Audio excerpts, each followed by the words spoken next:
We're learning the Tanya, chapter 36, if I'm not mistaken. Yes, 36. In the middle of chapter 36 of the Tanya, it says, "V'gam kavar haya lo'olamim me'en ze b'shat matan Torah." So, in the world, it was also like this. Kind of revelation of the days of the Messiah and the revival of the dead. It was already so when we received the Torah at Mount Sinai, it was the same feeling, the same experience as the experience of the total redemption, the time of world peace and godly knowledge filling the world, and when the dead will rise again, which is one of the basic tenets of Judaism. So that was actually, we felt that when God revealed Himself at Mount Sinai in many years ago. As it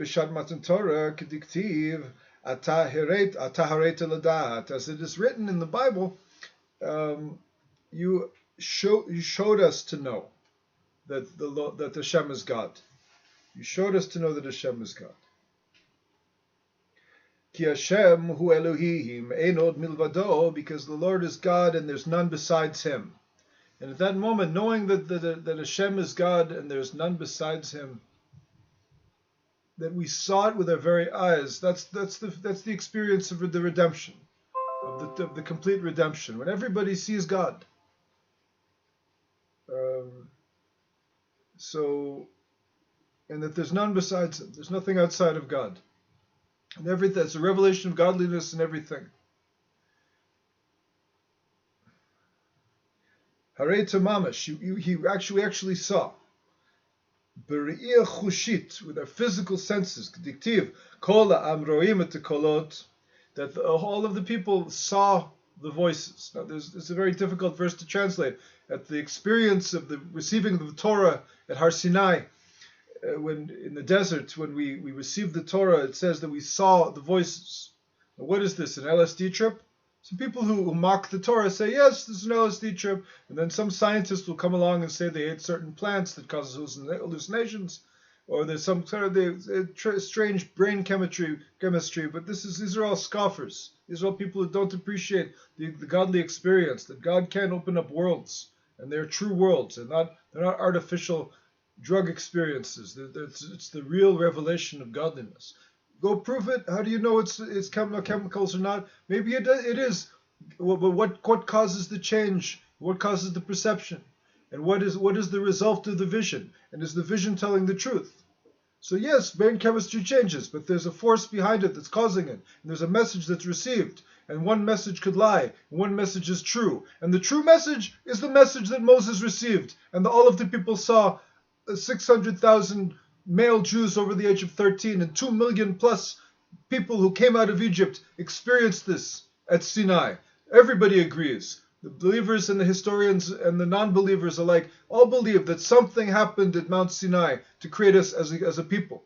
There was a mass experience of the children of Israel, of 2 million plus of the children of Israel and all those, the Erev Rav who came with them, the mixed multitude of Egyptians and so forth that came together with them, that experienced the vision of God. So we actually saw it.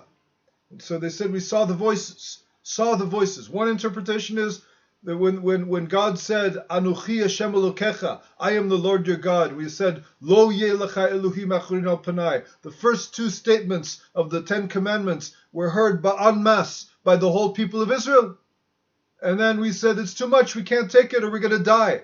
So you, Moses, tell us the rest. So our tradition teaches us that we all heard the first two of the 10 Commandments. We all heard it, and after that, we heard it indirectly through Moses. He reported it to us. The faithful shepherd, as he's called in the Zohar, that he reported it to us. Faithfully recording the word of God. So some say that when the first two commandments, what does it mean to see the voices? That we saw the letters, Anochi Hashem Elokecha. Anochi is Aleph, Nun, Chaf, Yud. Hashem is Yud, Ke, Vav, Ke. Elohecha, etc., Aleph, etc. So we saw that the people looked up at Har Sinai or around them, flying around in the sky and so forth, or in front of them, they saw the letters. Perhaps it was small, perhaps it was huge, who knows, but we saw the letters. That's seeing the voices. That's one interpretation. Who is, I don't remember. One of the great rabbis. Roim et kolot, roim et nishma. Perush and Pirushu Razal, mistaklim lemizrach. But the Tanya has this interpretation. Why give other interpretations? We're here to learn the Tanya. The Alter Rebbe of Lubavitch, Rebbe Shner Zalman of Liadi, the first Lubavitch Rebbe who wrote the Tanya, says the following. The author says that he quotes the tradition of the Talmud and the legends, the holy legends of the Jewish people. It says, "Mistaklim lemizrach v'shomim et dibor yotze anuchi." We looked to the east and we heard.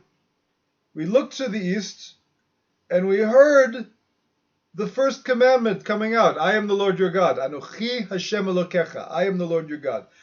V'kein la'arba ruchot lamala lamata, and so too in the four directions, north, south, east, west, up and down. As it explained in the Zohar. Deleit atar delo melil minei imohon. There was no place that we did not see the words. No place that God spoke from every rock and every tree when we were at Har Sinai. Every stone, every cloud spoke the word of God at that experience. Ainu mipnei gilui retzono yisbarach ba'aseres dibros shehem klalut Torah shehu pnimit retzono yisbarach v'chochmato. That what does that mean? That means by the revelation of God's will may He be blessed. In the Ten Commandments, which are the sum total of the Torah, it's the total inclusion of the entire Torah. And what is the Torah? The Torah is the inside of God's will. May He be blessed.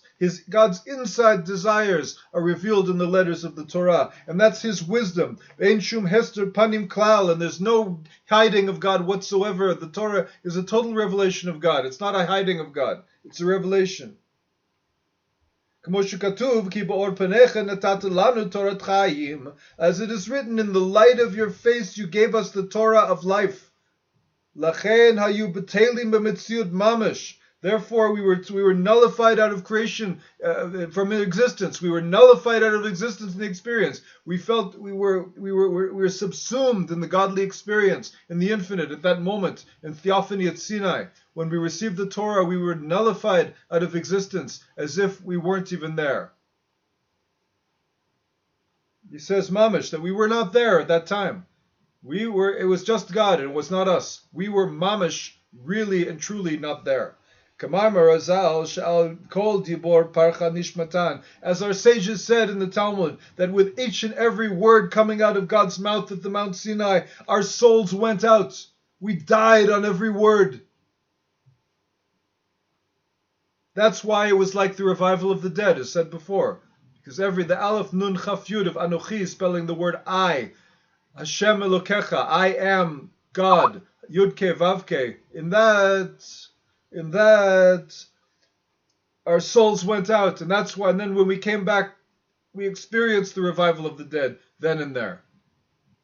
In the year 2449 from creation. This year now it's 5776 from creation. So that we received the Torah in the year 2449 from creation.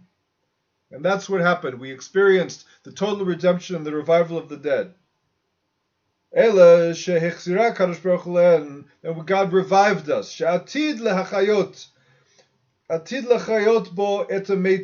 in the future, He's also going to revive the dead. Tal Torah, and that's called the dew of the Torah. Dew has to do with resurrection. Tal Torah, the Torah of the dew that's to do with the resurrection.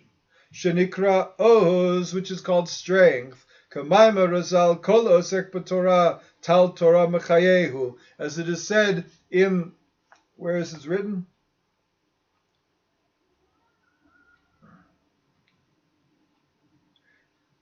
It says in the Talmud, in the Masechet Shabbat, the Talmud of the tractate called Shabbat, on page 111, folio B, Amud Bet, it says that everybody who learns the Torah